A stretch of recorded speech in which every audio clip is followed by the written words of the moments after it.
નમસ્કાર. આપણે ઘણી વખત સાંભળ્યું છે, જે મન જીતે એ જગ જીતે.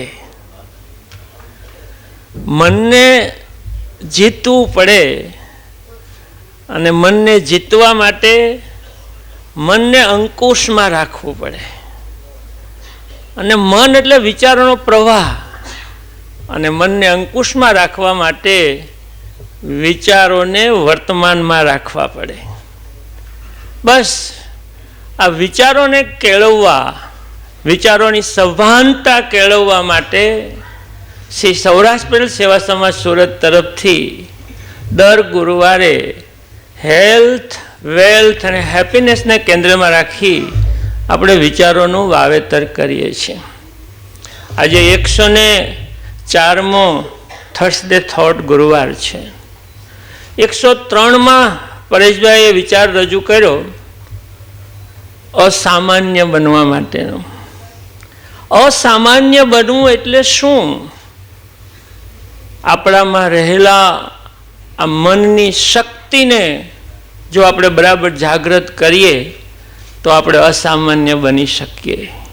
અને એટલે જ ખૂબ સુપ્રસિદ્ધ માઇન્ડ પાવરના મોટિવેટર, પ્રેરણાનું ઝરણાથી જેઓ ખૂબ ખ્યાતિ પામ્યા છે એવા ડૉક્ટર જીતેન્દ્રભાઈને આપણે જોરદાર તાળીથી વધાવીએ.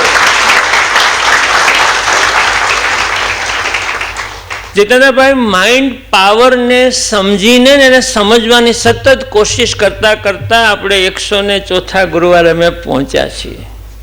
કદાચ વિચારોના વાવેતર માટેનું મોટું કેન્દ્ર જો હોય તો મનને મજબૂત કરવાની વાત છે.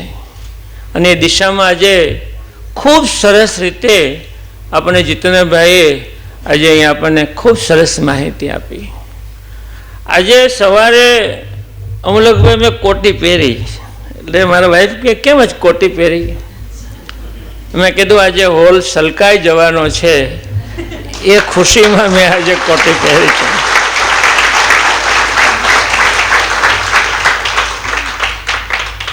આજે અમુલકભાઈએ 100 વિચારો, 1 થી 100, ઘણાએ કીધું કે 100મા વિચારમાં બુક કેમ સાહેબ આપણે પ્રગટ ન કરી?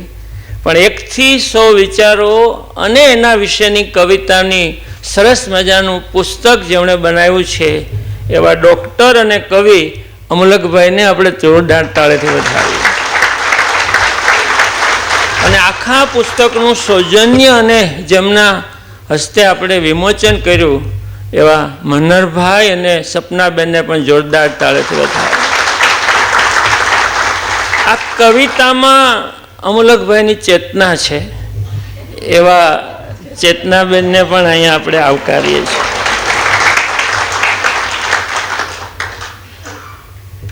એક મનને મજબૂત કરીને બસ એક શ્રદ્ધાના ભાવથી જીવતો વ્યક્તિ કેવો હોય એ આપણા આજના રાજકોટથી પધાર્યા છે એવા વસંતભાઈ લિંબાસિયા છે.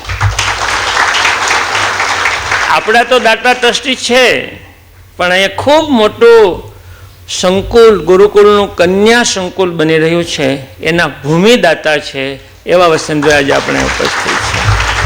મને શ્રી ભવાનભાઈ, મને શ્રી સવજીભાઈ આજે ખૂબ મોટી સંખ્યામાં ઉપસ્થિત આપ સર્વને હું ખૂબ ખૂબ અભિનંદન આપું છું. આપણું બ્રહ્માંડ, આપણી ચેતના, આપણું વિશ્વ આપણી અંદર છે. બસ આપ સૌના અંદરમાં રહેલી આ પરમ ચેતના, પરમાત્મા, એ પરમાત્માને હું વંદન કરું છું. આજે બહુ સામાન્ય વાત થઈ જ નથી. અર્પણા મેડમે આપણને મનને, આપણા વિચારોને કાબૂમાં રાખવા માટે એક બહુ સરસ રીત બતાવી. બસ એ દિશામાં જ આપણે આગળ વધવું છે. આપણને ક્યારેય એવો વિચાર આવે કે આ થર્સડે થોટનો કાર્યક્રમ શરૂ કરતા પહેલાં ઓમકાર શું કરવા કરીએ છીએ? એટલા માટે તમે તો આવી ગયા, પણ તમારું મન પણ અહીંયા આવી જાય એટલા માટે. આ વાત સામાન્ય નથી. મનને પ્રેઝન્ટ કરવા માટે એને તો સભાનતા કહેવાય. કન્યા પધરાવો સાવધાન, આપણે બહુ સાંભળ્યું છે. ક્યારે વિચાર કર્યો છે કન્યા પધરાવો સાવધાન શું કરવા બોલવામાં આવે છે? એ સાવધ કરે છે કે તમે ફિઝિકલી ભલે બેઠા પણ મેન્ટલી તમે હાજર રહો, તન અને મન તમારા પ્રેઝન્ટ કરો, એ અર્થમાં સાવધ કરે છે. આપણે યુદ્ધો જોઈએ, આમ તો નથી જોયા, રામાયણ મહાભારત સિરિયલો જોઈ અને યુદ્ધ લલકારતા પહેલાં કે તીર ચોડતા પહેલાં એમ કે સાવધાન. એ એટલા માટે કહે છે કે તું સાવધ થા, તારો મન ખોવાઈ ગયું છે. અમલકભાઈ અહીંયા બેઠા હતા ત્યારના ખોવાયેલા જ હતા. ખોવાઈ જવું એટલે શું? આપણું મન હાજર ન હોય ને એને ખોવાઈ જવું કહેવાય. માણસ નથી ખોવાતો, એનું મન બીજા વિચારમાં જતું રહે છે, એને ખોવાઈ જવું એમ કહેવાય. આપણે રમેશભાઈ મિટિંગમાં બેઠા હોઈએ ત્યારે ઘણી વખત કહે તમે ક્યાં છો? એ તો અહીંયા હતા જ પણ એનું મન અહીંયા નહોતું. આ મનને હાજર કરવું, મનને અહીંયા લાવવું, એ સભાનતા કહેવાય. અને એટલે જ આપણે કહીએ છીએ કે અમારું તન મનથી તને ટેકો છે. તો આવું શું કરવા કહીએ છીએ? તન અને મન બે વસ્તુ જુદી છે, એ સમજ્યા? એટલું સમજાઈ જાય ને તો આગળની વાતને આગળ આપણે કેમ જીવવું એ ખબર પડી જાય. તન અને મનથી આપણો ટેકો છે. તન એટલે શરીર, મન એટલે આપણું માઇન્ડ. પણ માઇન્ડ સોફ્ટવેર છે, એ તો વિચારોનો પ્રવાહ છે.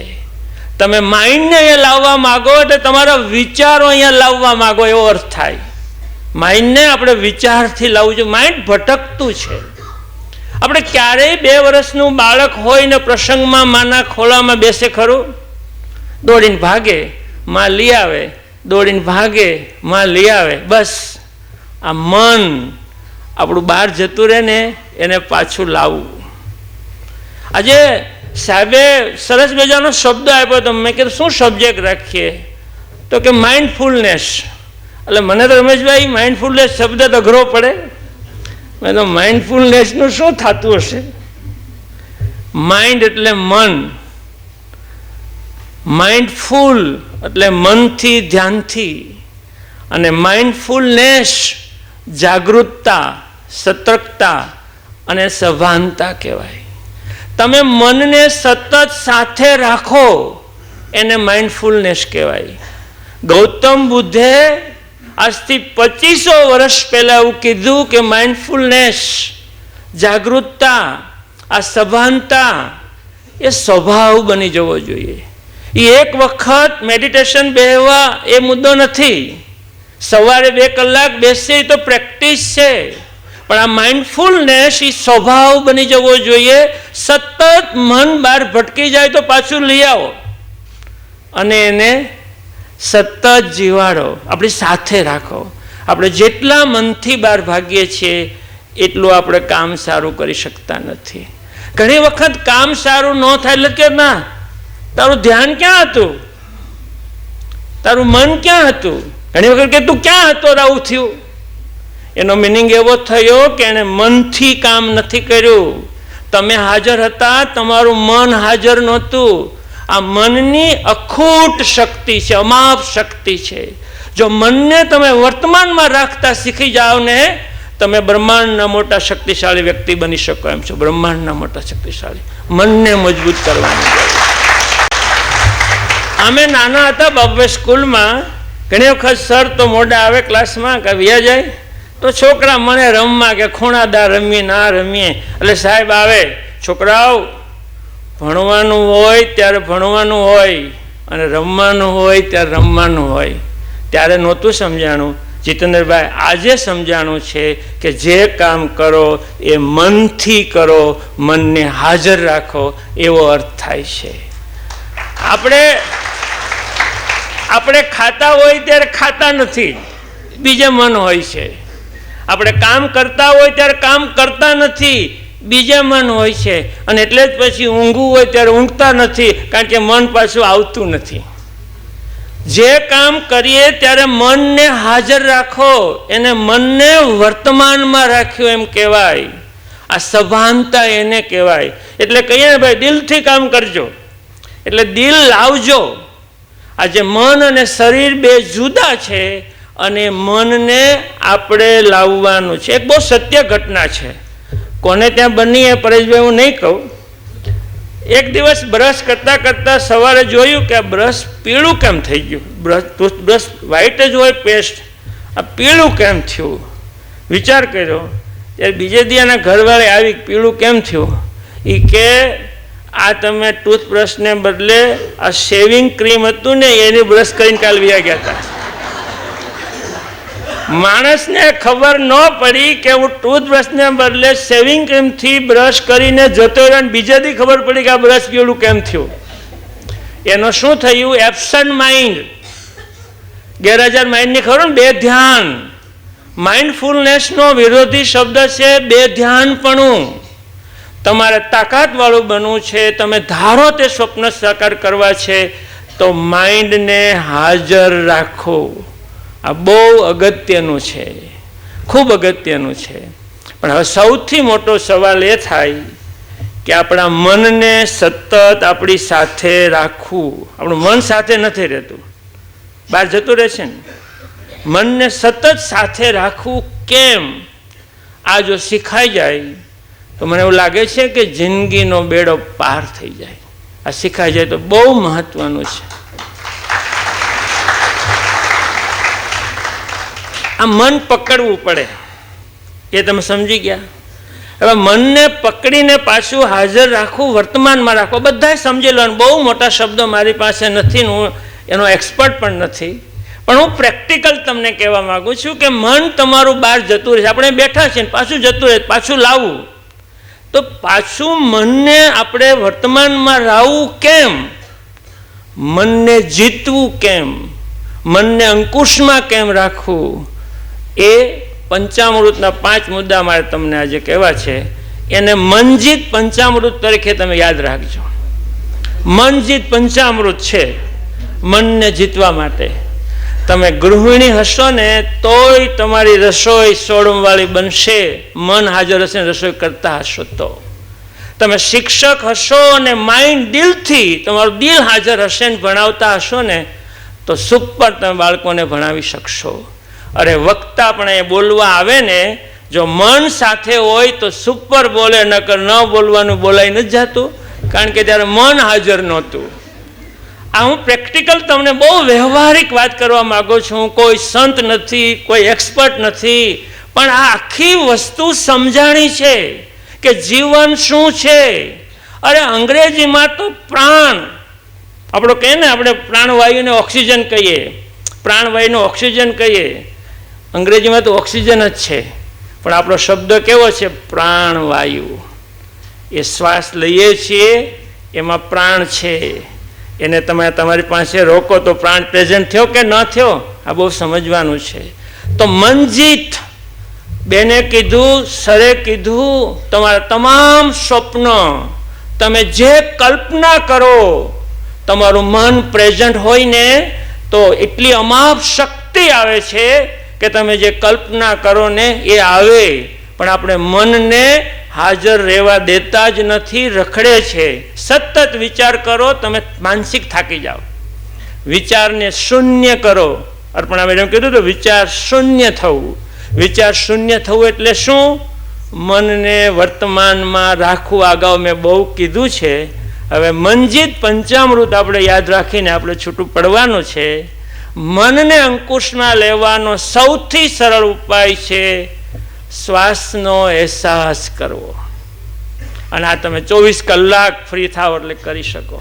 સૌથી શ્વાસનો અહેસાસ કરો. શ્વાસ લો, એનો અહેસાસ કરો, કાઢો ને શ્વાસ કરો. તરત જ તમારું મન અહીંયા આવી જશે. ફરી પાછું ભૂલાઈ ગયું અને બહાર જતું રહ્યું, ફરી શ્વાસની સાથે તમે અહેસાસ કરો, મન વર્તમાનમાં આવી જશે. શ્રેષ્ઠ ઉપાય છે કે શ્વાસોશ્વાસનો અહેસાસ કરો. તમારું ભટકતું મન સ્થિર થશે. તમે જે કામમાં ધ્યાન આપતા હશો એ આપી શકશે. આ પહેલો રૂટ છે.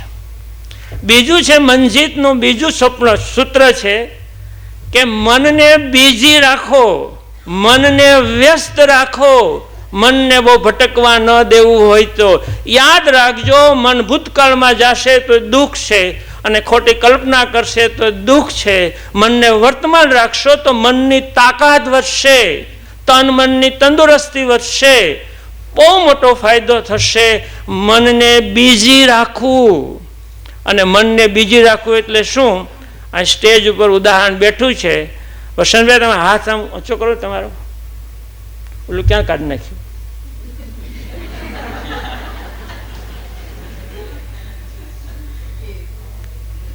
જપ ખ્યાલ આવ્યો?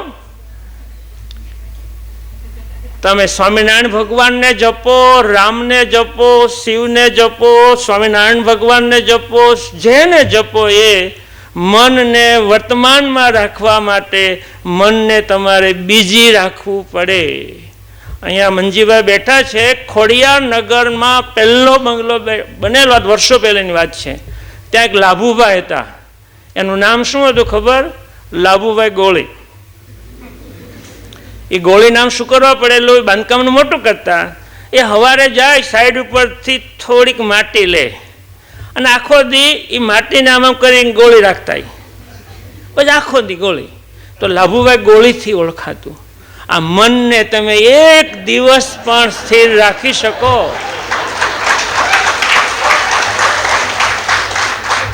મનને તમે એક દિવસ પણ જો અંકુશમાં રાખી શકો ને, સાંજે તમે ઉર્જાથી ભરેલા હશો. આપણે બધી ઉર્જા વાપરી નાખીએ છીએ ને, સાંજે આપણે ઢગલો થઈ જઈએ છીએ. મને કામ કરો, બીજી તો મન તમારું છે. નવરા પડ્યા, મન બહાર ગયું તો કાં શ્વાસોશ્વાસમાં પકડો, અથવા તો આ ભગવાનનું બહુ મોટું નામ લઈને પણ મનને તમે રાખી શકો. આ બહુ મોટી તાકાત છે. વાંચો, મનમાં ભગવાનનું જે ઈશ્વર હોય, જે હોય ને રટો. આ બહુ મોટી તાકાત છે. અને ત્રીજું, મનને કંટ્રોલમાં રાખવા માટેની એક અફલાતુન વાત એ છે મ્યુઝિક, સંગીત. હમણાં હવે અજયભાઈએ એક સૂચન કર્યું, દેસાઈએ, એ કે રાતે ઝડપથી ઊંઘવું હોય તો થોડુંક મ્યુઝિક ગમતું હોય તમે મૂકીને સૂઈ જાઓ અને મનને તમે મ્યુઝિકમાં રાખો, 5 મિનિટમાં ઊંઘ આવી જશે. અને થેન્ક યુ અજયભાઈ, એ મારા ઝડપથી ઊંઘવા માટે અમને બહુ ઉપયોગી થાય છે. આ વાત સામાન્ય છે. ખ્યાલ આવ્યો તમે? એમાં તો ઇન્સ્ટ્રુમેન્ટ આવે છે, 10 મિનિટ વાગે ઓટોમેટિક બંધ થઈ જાય. તમને જે ગમતું હોય એ મ્યુઝિક વગાડો, પણ મ્યુઝિકની સાથે મનને કેન્દ્રિત કરો. સવારે તમે ધ્યાનમાં બેઠા હોવ તો પક્ષીના અવાજને સાંભળો. ધ્યાન એટલે વિચાર શૂન્ય બનવું. અને તમે કોઈ પણ મનને બીજી રાખીને વિચાર શૂન્ય બનો તો તમારું ધ્યાન છે. હું 1 કલાક અહીંયા બોલું ને મન મારું હાજર રાખું તો એ મારું ધ્યાન છે, એ ચિંતન છે, એ જ શક્તિ છે. મનને કંટ્રોલ રાખો, મનને બીજી રાખો. સંગીતથી તરત ઊંઘ આવી જાય. દિવસે પણ સંગીત સાંભળો. અને ચોથું મનજીતનું સૂત્ર છે ખુશ રહો. ખુશ રહો. તમે જ્યારે ખુશ રહો ને ત્યારે મગજ ગમે દુનિયામાં ગયું હોય તરત આવે તો જ ખુશ થવાય. આ લોજિક છે. આપણે એમ કહે ને પ્રસન્નતા જ સફળતાનું રહસ્ય છે. એ બીજું કાંઈ નથી. હું બહુ પ્રેક્ટિકલ સત્યની આગળ સત્ય લાવવા માગું છું. ખુશ રહો, પ્રસન્ન રહો. તો તમે વર્તમાનમાં હો તો જ ખુશ થઈ શકાય. ચિંતા હો તો હસી શકાતું નથી. એટલે પ્રસન્નતા હોવી જોઈએ, ખુશ હોવું જોઈએ. અને ગૌતમ બુદ્ધે કીધું હતું એમ 5મો મુદ્દો છે કે તમારી સમજણ હોવી જોઈએ. આ બધું સતત રહેવાનો સવાલ છે. એક વખત સાંભળી લેવાનો સવાલ નથી. તમે સતત પ્રસન્નમાં રહેવાની કોશિશ કરો. 1 વર્ષ પછી બેઠેલા હોય 100%ના જીવનમાં કંઈ ને કંઈ મોટો પોઝિટિવ બદલાવ હશે. આ એક એટીટ્યુડ છે, એક સમજણ છે. એટલે 5મું મનજીતનું સૂત્ર એવું છે કે સકારાત્મક લાગણી હોવી જોઈએ. તમે હંમેશા સારું વિચારો ને તો મન પોઝિટિવ રહે. તમને ખબર નથી મનનો ખોરાક છે એ જ સકારાત્મક લાગણી અને પ્રસન્નતા છે. તમારા મનને મજબૂત કરવું હોય તો પ્રસન્ન રહો, મન બહુ મજબૂત થાય. એટલે મનને કંટ્રોલ કરવા માટે પ્રસન્નતા જોઈએ. મનને કંટ્રોલ કરવા માટે એને બીજી રાખવું જોઈએ. મનને કંટ્રોલ કરવા માટે ખુશી જોઈએ, મનને કંટ્રોલ કરવા માટે જે કરવું પડે, શ્વાસોશ્વાસ સૌથી બેસ્ટ રસ્તો છે. આ મનની બહુ મોટી તાકાત છે. બસ મારે વધારે આમાં કશું નથી કહેવું. સાહેબે કીધું, બેને કરાયું, એ બધાને સાથે મળીને એક અઠવાડિયું બધાએ પ્રેક્ટિસ કરવાની છે. એવું કે ને પહેલાં વાપરો અને પછી લેજો, એવું કંઈક એવું સૂત્ર આવે છે ને, એમાં આખો કન્સેપ્ટ એક અઠવાડિયું અનુભવો અને આવતા ગુરુવારમાં એ અનુભવનું બધાના ચહેરા પર દેખાવું જોઈએ. એવું આજના કાર્યક્રમમાં આપણે લઈને છૂટું પડવું છે. આમાં એવું છે, માણસ હાજર હોય પણ મન હાજર ન હોય તો ભૂલાઈ જાય. ભૂલાય ને, ઘણું ભૂલાય. આ 104 ગુરુવારમાં 2 ગુરુવાર એવા હતા કે હું વિચાર આપણને ભૂલી ગયો હતો. વાતો કરી પણ છેલ્લે વિચારો ભૂલાઈ જાય. મન હાજર ન હોય તો એ ભૂલાઈ ન જાય એ પહેલાં હવે વિચારો હું આપી દઉં.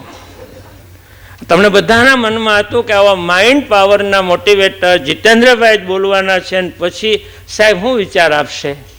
એ મારી પણ મોટી પરીક્ષા હતી સાહેબ. તમે બેઠા હો ને વાત કરવી, આમાંથી કાંઈ પણ ખોટું લાગતું હોય તો સુધારવાની તમને સત્તા છે કે આને બદલે સાચું છે. પણ હું તો આ બધું સમજ્યા પછી વિચાર આપવાય તો એમ કહેવાય, સભાનતા કેળવવી એટલે વર્તમાનમાં જીવવું. સભાનતા કેળવવી એ ખરું જીવન છે, યાદ રાખજો આજથી.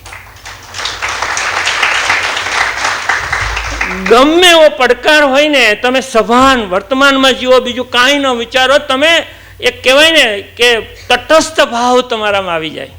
ગમે એવો પડકાર હોય, ગમે એવો મોટો આભ ફાટી પડવાનો હોય, પણ વર્તમાનમાં જીવતા હોય તમે દુઃખી નહીં થાવ. તમે એનો સામનો કરવાની શક્તિ આવશે. આ બહુ મોટી વાત છે. એટલે સભાનતા એ ખરું જીવન છે. એ મનને અમાપ શક્તિ આપે છે, પડકારોનો સામનો કરવાની અફલાતુન શક્તિ આપે છે. અને હજી યસ, કૃતજ્ઞતા તો હોવી જ જોઈએ.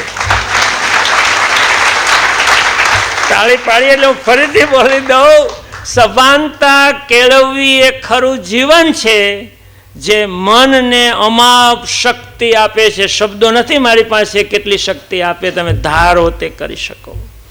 અને બીજું કેવું તેમ કહેવાય, સભાનતા એ એટીટ્યુડ છે. જેમ કોઈને હસવાનો એટીટ્યુડ હોય ને, મળે એટલે હસતું જ હોય, એમ સભાનતા. અને હવે યાદ રાખજો કે જ્યારે જ્યારે સભાનતા, જાગૃતતા, સતર્કતા એવો શબ્દ આવે ત્યારે મારા મનને વર્તમાનમાં રાખવું. બહેનોમાં એક નેચરલ ગિફ્ટ છે. જોજો, કોઈ પણ મહિલા, દીકરી એ ગમે વાત કરતી હોય તો વાળ હરખા કરતી જશે, શેડો હરખા કરતી જશે, આમ શેડો કરતી જશે. કરેક્ટ નથી કરતા? સાચું છે ને? મહિલાને ગોડ ગિફ્ટ છે કે ગમે તે હોય એના પહેરવેશને સરખા કરતી જાય. એને ખબર હોતી નથી, થતું હોય છે. એમ આપણા મનને એટલી જ કાળજી રાખીને સરખું વર્તમાનમાં લાવતું જવાનું છે. એટલે આ થોટ્સ એમ કહેવા માગું છું કે સભાનતા એ એક અભિગમ છે, એટીટ્યુડ છે, જે તન મનની તંદુરસ્તી વધારે છે. આ કોઈને ખબર નથી. સભાનતા, આજે મને એમ થાય કે હું જેટલું નાચું એટલું ઓછું છે. સમજાણું કે જીવનને સતત તમે વર્તમાનમાં રાખો ને તો તમે દુનિયા જીતી જાઓ. મન જીતે ને તો જગ જીતે. એ સભાનતા જો તમારો એટીટ્યુડ બની જાય તો તન મનની તંદુરસ્તી વધે. અને છેલ્લે એમ થાય કે મનને શાંત અને ઉર્જાવાળું રાખવા, મનને શાંત અને ઉર્જાવાળું રાખવા શું કરવું પડે? સકારાત્મક લાગણી એનો ઉપાય છે. આ બધું કરવું હોય, મનજીતના જે તત્વ છે અમલમાં લેવા હોય તો તમારો બેજ કેવો હોય? પોઝિટિવ, સકારાત્મક લાગણી હોવી જોઈએ. તો આ બધું તમારામાં આવે. ફરીવાર મને એવું લાગે છે કે વિચારોના વાવેતર કરવા પાછળનો આશય જ આ છે કે આપણે મનની ભૂમિકાને સમજીએ અને આપણે એની ઉર્જાનો આપણા જીવનની પ્રગતિ માટે, સુખાકારી માટે ભરપૂર ઉપયોગ કરીએ. આપ સૌને ખૂબ ખૂબ શુભકામના. ખૂબ ખૂબ શુભકામના.